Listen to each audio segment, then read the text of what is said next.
आज जो हम लोग बात करने वाले हैं डिटेल के साथ कि जो धातुओं के ऑक्साइड होते हैं और जो अधातुओं के ऑक्साइड होते हैं, यानी जो मेटल ऑक्साइड होते हैं और जो नॉन मेटल ऑक्साइड होते हैं, उनका नेचर कैसा होता है। क्या वो एसिडिक होते हैं, क्या वो बेसिक होते हैं, यानी क्या वो अम्लीय होते हैं या क्षारकीय होते हैं।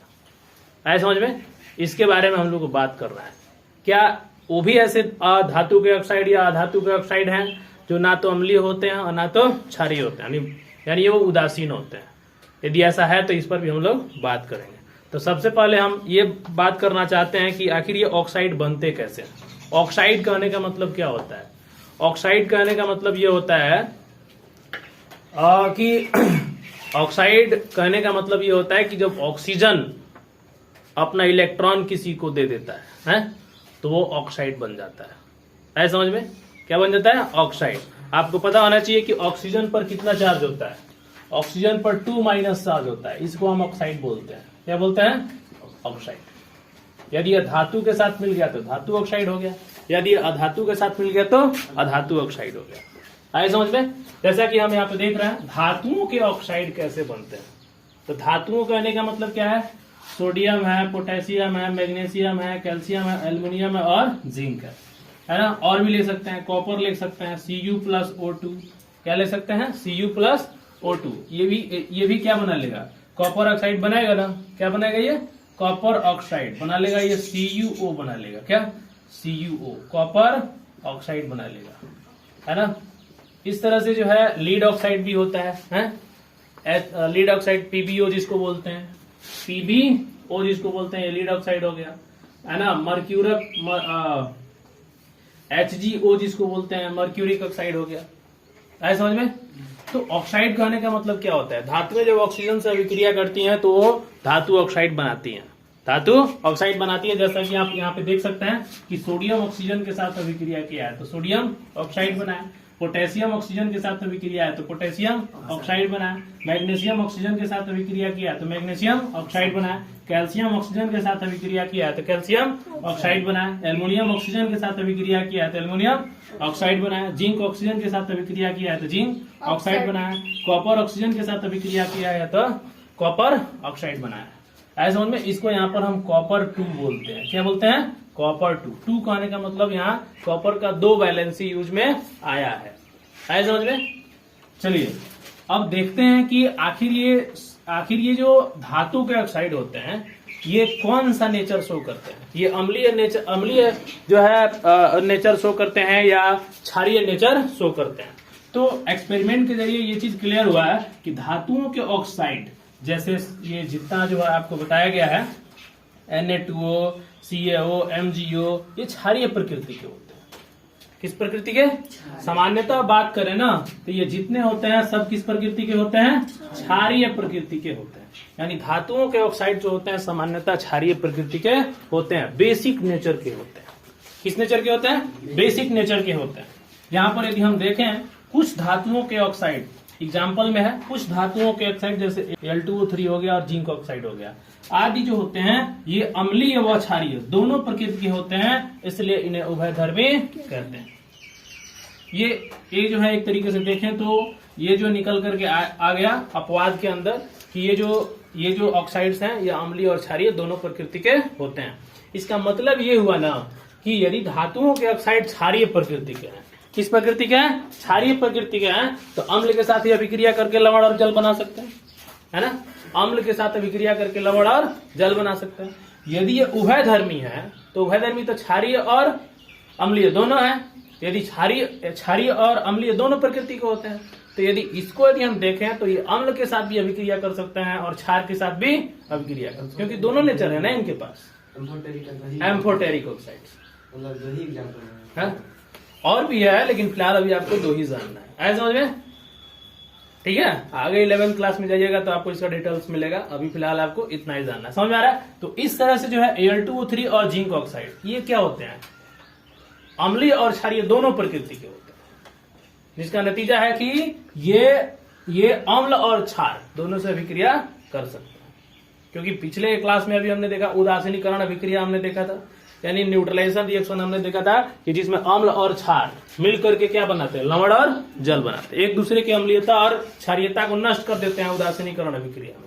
आए समझ में? तो वैसे ही ये धातु के ऑक्साइड क्षारीय प्रकृति के होते हैं, तो अम्ल के साथ अभिक्रिया करके न्यूट्रलाइजेशन रिएक्शन कर सकते हैं। उसी तरह से धातुओं के ऑक्साइड हैं, ये अम्लीय और क्षारीय प्रकृति के हैं, इसलिए इन्हें उभयधर्मी कहते हैं। जैसे Al2O3 और ZnO, ये अम्ल और क्षार दोनों से रिएक्शन कर सकते हैं।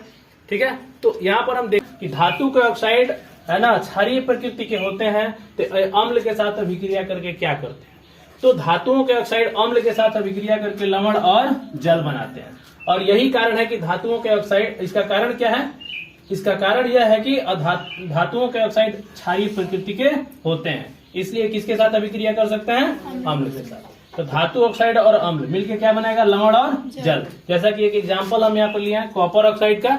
कॉपर ऑक्साइड जो है HCl से अभिक्रिया किया है।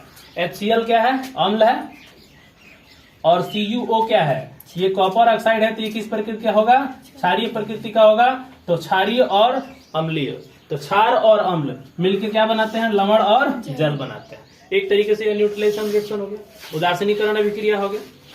ऐसा समझ में?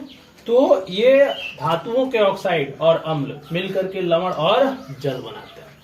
इसी तरीके एक और एग्जांपल ले सकते हैं, कॉपर ऑक्साइड को यदि H2SO4 से रिएक्शन करा दिया जाए तो ये कॉपर सल्फेट बना लेता है। कॉपर सल्फेट अपने आप में क्या है, एक लवण है, और क्या रिलीज करेगा, जल रिलीज करेगा। ऐसा समझ में? अगला है अधातुओं के ऑक्साइड के बारे में देखते हैं। अधातुओं के ऑक्साइड जैसे कार्बन हो गया, सल्फर हो गया, ऑक्सीजन से रिएक्शन करके, कार्बन ऑक्सीजन से रिएक्शन करके क्या बना रहा है, कार्बन डाइऑक्साइड, और सल्फर ऑक्सीजन से रिएक्शन करके क्या बना रहा है, सल्फर डाइऑक्साइड। ऐसा समझ में? तो यहाँ पर जो है एक बात निकल के आता है कि अधातुओं के ऑक्साइड सामान्यतः अम्लीय प्रकृति के होते हैं। किस प्रकृति के होते हैं, अम्लीय प्रकृति के होते हैं। और आगे लिखा है कि कुछ अधातुओं के ऑक्साइड जैसे H2O, NO, CO और NO2 आदि न तो अम्लीय होते हैं और न ही क्षारीय होते हैं। यानी जल को भी कहा गया है, NO को भी कहा गया है, और CO को भी कहा गया, और NO2 को भी कहा गया है। ये वो अधातु के ऑक्साइड हैं जो न तो अम्लीय होते हैं और न ही क्षारीय होते हैं। तो ये आपको ऑब्जेक्टिव में पूछा जा सकता है कि निम्न में कौन अधातु जो है, कौन अधातु का ऑक्साइड है जो न तो अम्लीय है न तो क्षारीय है ना, नाइदर एसिड नॉर बेसिक। कौन है, कौन ऑक्साइड है, तो ये एग्जांपल्स आपको याद रखने हैं। अब हम देखते हैं कि तो अधातु ऑक्साइड प्लस क्षारक क्या बन रहा है, लवण और जल बन रहा है। एग्जाम्पल के तौर पे देखें तो कार्बन डाइऑक्साइड यदि कैल्शियम हाइड्रोक्साइड के साथ, यानी चूने के पानी के साथ, सॉरी क्या बोल सकते हैं इसको, कैल्शियम हाइड्रो ऑक्साइड, बुझा हुआ चूना के साथ अभिक्रिया करके क्या बनाता है, कैल्शियम कार्बोनेट और जल बनाता है। कैल्शियम कार्बोनेट अपने आप में क्या है, ये लवण है। ऐसा समझ में? उसी तरह से सल्फर डाइऑक्साइड क्या कर रहा है, कॉस्टिक सोडा यानी NaOH के साथ अभिक्रिया करके सोडियम सल्फेट बना रहा है। क्या, सोडियम सल्फेट, और सोडियम सल्फेट अपने आप में क्या है, लवण है। और ये क्या रिलीज कर रहा है, जल यानी ये किस फेज में होगा, लिक्विड फेज में होगा। ऐसा समझ में? तो ये एक टॉपिक आपके एग्जाम के लिए बन सकता है ना, कि धातु के ऑक्साइड और अधातु के ऑक्साइड किस प्रकृति के होते हैं, और ये अम्ल और क्षार से अभिक्रिया करे तो ये क्या बनाएंगे। समझ में आया? अम्ल और क्षार के साथ अभिक्रिया करे तो ये क्या बनाएंगे। तो देखो ऐसा कि जैसे एग्जांपल तो हमने बहुत देखा कि जैसे कि कुछ दुर्बल अम्ल होते हैं और कुछ प्रबल अम्ल होते हैं, यानी कुछ स्ट्रॉन्ग एसिड और कुछ स्ट्रॉन्ग बेस होते हैं, या वीक एसिड और वीक बेस होते हैं। ऐसा हमने एग्जाम्पल तो बहुत देखा, लेकिन वास्तव में देखें कि आखिर जो है ये गिना चुना जैसे नाम हमने देखा, एसिटिक एसिड, H2CO3, HNO3, ये सब अम्ल है। बेस में हमने देखा NaOH, CaOH और MgOH, ये सब बेस हैं। लेकिन स्पेशली हम देखें तो एक पॉइंट ही निकल के आ रहा है कि धातु के ऑक्साइड क्या बनाएंगे, बेसिक कंपाउंड बनाएंगे, यानी नेचर में ये बेसिक कैरेक्टर शो करेंगे। और अधातु के ऑक्साइड क्या बनेंगे, ये एसिडिक कैरेक्टर यानी अम्लीय बनाएंगे। तो ये परफेक्ट रूप से हमको निकल के आ गया कि हमको जो है अम्ल और क्षार खोजने की जरूरत नहीं है एग्जाम्पल में, है ना। किसी भी धातु का ऑक्साइड कह दो, अम्ल और क्षारीय, अम्ल का क्षारीय प्रकृति का एग्जाम्पल हो जाएगा। बेसिक कह दो, बेसिक में ये एसिडिक में कहना है तो अधातु का कह दो, लेकिन अधातु में इस बात का ध्यान रखना है कि H2O, NO, CO और NO2 को छोड़ करके बाकी अदर एग्जाम्पल आते हैं तो वो अम्लीय शो करेंगे। ये जो है ना तो अम्लीय होते हैं और ना ही क्षारीय होते हैं। तो ये टॉपिक जो है बड़ा इंपॉर्टेंट है। इससे क्वेश्चन जो है आपको 12वीं क्लास में भी पूछा जाता है और 10वीं क्लास में भी पूछा जाता है, और अदर जो कंपटीशन के एग्जाम है ना उसमें भी ये प्रश्न आते हैं। तो उभयधर्मी का टॉपिक बनता है यहाँ से, देखो उभयधर्मी का टॉपिक यहाँ से बनता है और यहाँ से इसमें से बनता है। उल्टा प्रश्न आता है एग्जाम में, कभी सीधा प्रश्न आता है। बच्चे क्या होते हैं सीधा पढ़ते हैं, और एग्जाम में प्रश्न कैसे आता है उल्टा चला आएगा, है ना। बच्चे ज्यादा ध्यान देंगे इस पर आ जाएगा प्रश्न कहाँ से, यहाँ से। है समझ में? तो इन 2 पॉइंट पर आपको ध्यान रखना है। समझ में आ गया? तो ये टॉपिक जो है आपका इंपॉर्टेंट है और इसको जो है बेहतर तरीका से VVI कर लीजिए एग्जाम के लिए, ठीक है।